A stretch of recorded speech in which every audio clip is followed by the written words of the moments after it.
वतनियत यानी वतन बहैसियत एक सियासी तसव्वुर के। इस दौर में मैं और है, जाम और है जम और, साकी ने बिना की रविश लुत्फ़ व सितम और, मुस्लिम ने भी तामीर किया अपना हरम और, तहज़ीब के आज़र ने तरशवाए सनम और, इन ताज़ा खुदाओं में बड़ा सबसे वतन है, जो पैरहन इसका है वो मज़हब का कफन है। ये जो बंद मैंने आपके सामने पढ़ा है, ये इकबाल की नज़म वतनियत का पहला और तारुफी बंद है, यानी introductory first stanza of this poem. यहाँ इकबाल आपको बता रहा है कि इस दौर हाज़र में इंसान को मस्त करने के लिए बहुत सी मुख्तलिफ़ किस्म की चीज़ें हैं, बहुत से मुख्तलिफ़ इक़साम के आइडियाज़ और कॉन्सेप्ट्स हैं। वो पुरानी शराब या मैं भी अपनी जगह कायम है, लेकिन अफ़कार की सूरत में कुछ शराबें ऐसी हैं जो दौर हाज़र के इंसान को पिलाई जाती हैं, जिसके नशे से वो फिर बदमस्त और बदहाल हो जाता है। और जो ये शराब पिलाने वाले हैं वो इसको इस तरह कंसील करते हैं, इस तरह छुपाते हैं कि पीने वाले को पता भी नहीं चलता कि जो आइडिया उनके सामने पेश किया जा रहा है वो किस तरह उनको इंटॉक्सिकेट और बर्बाद कर रहा है। इकबाल के नज़दीक नेशनलिज्म या वतनियत या वतन परस्ती, कौम परस्ती भी ऐसी ही शराब है जो दौर हाज़र के इंसान को पिलाई जा रही। और इसी के बारे में इकबाल कह रहा है कि इस दौर में मैं और है, यानी इस दौर की शराब और है, जाम और है, यानी इस शराब को पीने वाला प्याला भी और है, और जम और इस शराब को बनाने वाला भी और है। जम लफ्ज़ जमशेद का मुखफ़्फ़फ है। जमशेद असल में वो मशहूर और कदीम ईरानी बादशाह था जिसने पर्शियन मिथोलॉजी या फ़ारसी अफसाना निगारी के मुताबिक पहली दफ़ा अंगूर से शराब बनवाई। और इसी बादशाह के पास एक ऐसा जाम या प्याला भी था जिसको गर्दिश देने से उसे दुनिया के हालात और वाक़यात का इल्म हो जाता था।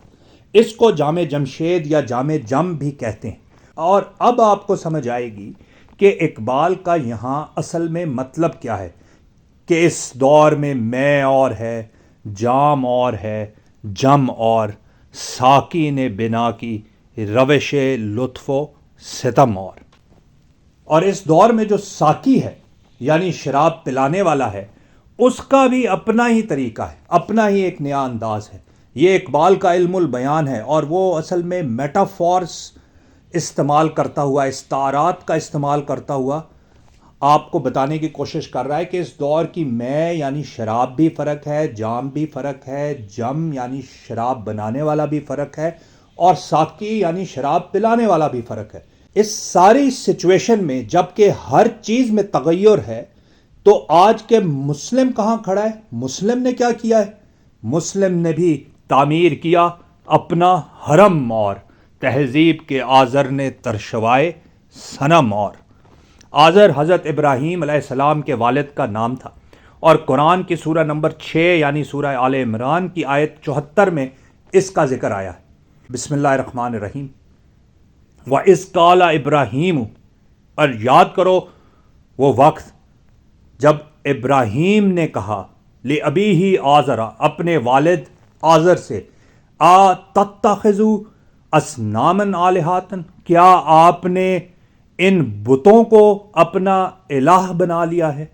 इन्नी अराका व कौमका, बेशक मैं देख रहा हूँ कि आप और आपकी कौम फ़ी ज़लालिन मुबीन, एक खुली, एक मैनिफेस्ट, एक रोशन गुमराही में।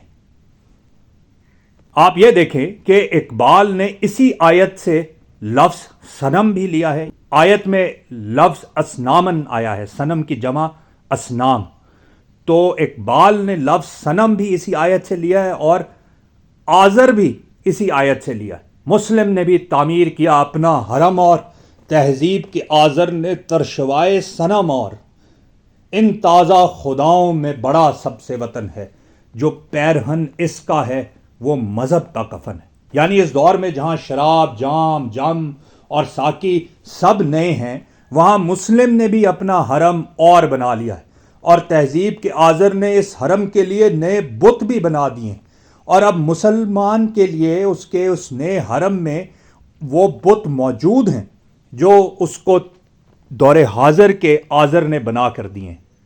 ان دور حاضر کے بتوں میں جو تہذیب کے آزر نے اس کے لیے تراشے ہیں مسلمان کے نئے حرم کے لیے، ان بتوں کی آج انسان پرستش کر رہا ہے، اور ان سب میں بڑا جو ہے وہ وطن ہے.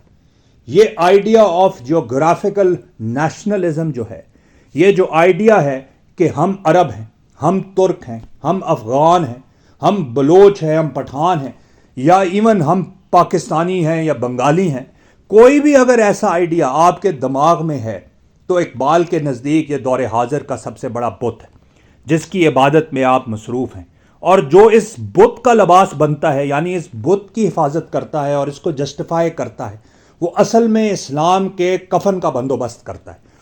یعنی اسلام کے پرنسپل آف یونیورسل بردرہڈ کا وہ قتل کرتا ہے اور اس کے کفن کا انتظام کرتا ہے.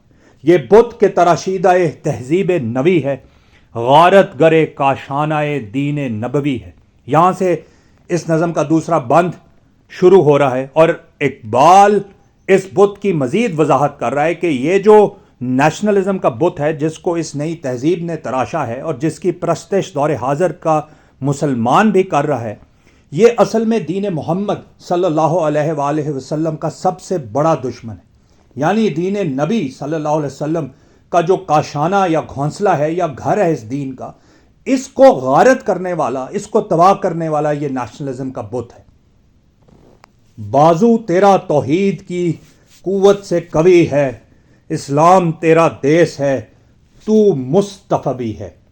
اے مسلمان، تمہارا جو وطن ہے، جو دیس ہے، وہ جغرافیائی نہیں بلکہ نظریاتی اساس پر قائم ہے. مسلمان کہیں بھی ہوگا وہ دین محمد صلی اللہ علیہ وآلہ وسلم کا حصہ اور باشندہ ہوگا. اس نظریاتی وطن کے لیے نہ اس کو کسی پاسپورٹ کی ضرورت ہے، نہ کسی طرح کے ویزے کی. اس دیس کی شہریت یا سٹیزن شپ اسی توحید پر قائم ہے، اور یہی توحید تمہاری قوت بھی ہے اور تمہاری طاقت بھی. اور اسی توحید کو بروئے کار لاتے ہوئے تم نے کیا کرنا ہے؟ اقبال کا کیا پیغام ہے؟ نظارہ درینہ زمانے کو دکھا دے، اے مصطفی خاک میں اس بت کو ملا دے. یعنی توحید کی طاقت کا استعمال کرو اور سنت ابراہیمی زندہ کرو. اور یہ جو دور حاضر کا نیا بت ہے نیشنلزم کا، جس نے مسلمانوں کو سیپریٹ نیشن سٹیٹس میں تقسیم کر دیا ہے، اس کو توڑ دو. جس طرح تمہارے آقا اور رسول محمد صلی اللہ علیہ وآلہ وسلم نے اللہ کے حرم کو بتوں سے پاک کیا تھا، تم بھی اپنے حرم کو اس بت سے صاف کرو اور فتح مکہ والا نظارہ درینہ اس دنیا کو پھر دکھا دو.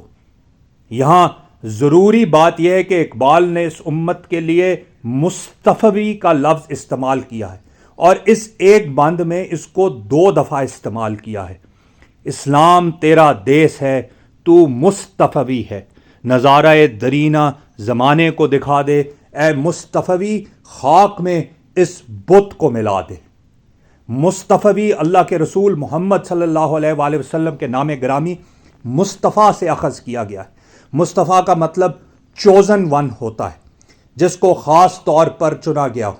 اقبال یہاں امت محمد کو مصطفی کہہ رہا ہے کہ جس طرح مصطفیٰ صلی اللہ علیہ وآلہ وسلم کو چنا گیا اللہ کے حرم کو بتوں سے پاک کرنے کے لیے، اسی طرح آپ صلی اللہ علیہ وآلہ وسلم کی امت کو چنا گیا ہے اس دنیا کو تمام بتوں سے آزاد کروانے کے لیے.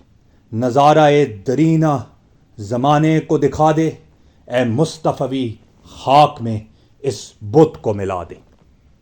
اللہم صلی وسلم وبارک علی نبینا محمد.